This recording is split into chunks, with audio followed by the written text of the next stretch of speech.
आप सबको जो है शिक्षक दिवस पर ढेर सारी शुभकामनाएं देना चाहूँगा। शिक्षक बनना आसान नहीं है। शिक्षक बनने के लिए बेटा बहुत सारी चीज़ों का त्याग करना पड़ता है। सामान्य एक व्यक्ति होता है, वो संसार में समाज के बीच में जाके एक वस्त्र किसी भी तरह के पहन सकता है, किसी भी तरह के लोगों के साथ बैठ सकता है, कोई भी हरकत कर सकता है, हीरोपंथी की जो स्टाइल होती है वो दर्शा सकता है। लेकिन शिक्षक कितना बड़ा त्याग करता है, सिर्फ किसके लिए? एक बेहतरीन समाज के लिए, एक अच्छे भारत निर्माण के लिए, एक भारतीय संस्कृति को बनाए रखने के लिए, उसकी परंपराओं को ज्यों का त्यों आगे बढ़ाने के लिए। तो शिक्षक शब्द एक 3 वर्णों का एक शब्द जरूर है, लेकिन इसमें त्याग और बलिदान इतना भरा हुआ है कि मैं तो मानता हूं कि जिसने शिक्षक बनने की उस स्थिति को प्राप्त कर लिया, उसे दिव्य शक्ति प्राप्त हो जाती है। वो हर आने वाले समय और बीते हुए समय के बारे में सब कुछ ज्ञाता उसके रूप में बन जाता है।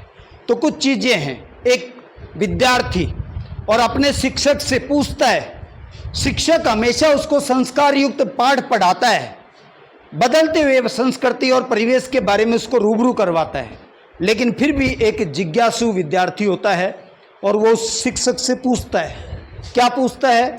गौर से सुनना, इसमें शायद आपके भी सवाल जवाब इसी में होंगे। एक स्टूडेंट अपने शिक्षक के सामने खड़ा होकर के कहता है, हमने सुना था एक है भारत, सब मुल्कों से नेक है भारत। सुनना, हमने सुना था एक है भारत, सब मुल्कों में नेक है भारत, लेकिन जब नजदीक से देखा, सोच समझ कर ठीक से देखा, हमने नफरतों के साए और कुछ और न देखा। ये एक विद्यार्थी पूछता है शिक्षक से कि आप हमें कुछ पढ़ाते हो, लेकिन संसार में जब हम जाते हैं, प्रवेश करते हैं, गलियों में गुजरते हैं, तो ये चीज़ें हमें नज़र आती हैं, किताबों वाली तो कोई चीज़ ही नज़र नहीं आती।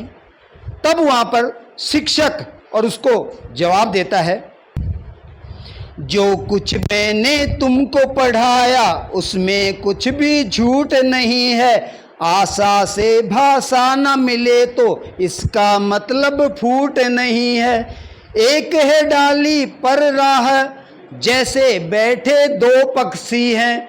यानी कि डाली एक है, उस पर 2 पक्षी बैठते हैं, लेकिन दोनों की क्रियाएं अलग होती हैं, लेकिन डाली एक ही होती है। मतलब जीवन की दिशाएं एक ही हैं, सोच अलग अलग जरूर हो सकती है। मेरे विचारों अनुसार एक शिक्षक की परिभाषा यही है कि वो शिक्षक जब बनता है बिना भेदभाव के और उस बच्चे के सर्वांगीण विकास के लिए अपने सारे सुखों को त्याग देता है, तो शिक्षक कोई नॉर्मल नहीं है, भगवान से पहले दर्जे पे शिक्षक को बताया गया है। तो मैं आप सभी से मैं बार बार कहता हूँ, निवेदन करता हूँ, आप सबके चरण छूने के लिए मैं उतावला होता हूँ कि आप वो बेहतरीन काम करें, आप वो कर्म करें इस किताब के साथ साथ में कि आपके माता पिता, आपके अड़ोसी पड़ोसी आपको सुने और फिर आपके कर्मों को देखें, आपके चरणों में वो झुकने को तैयार हो जाए। इन्हीं शब्दों के साथ फिर से ढेर सारी शुभकामनाओं के लिए धन्यवाद।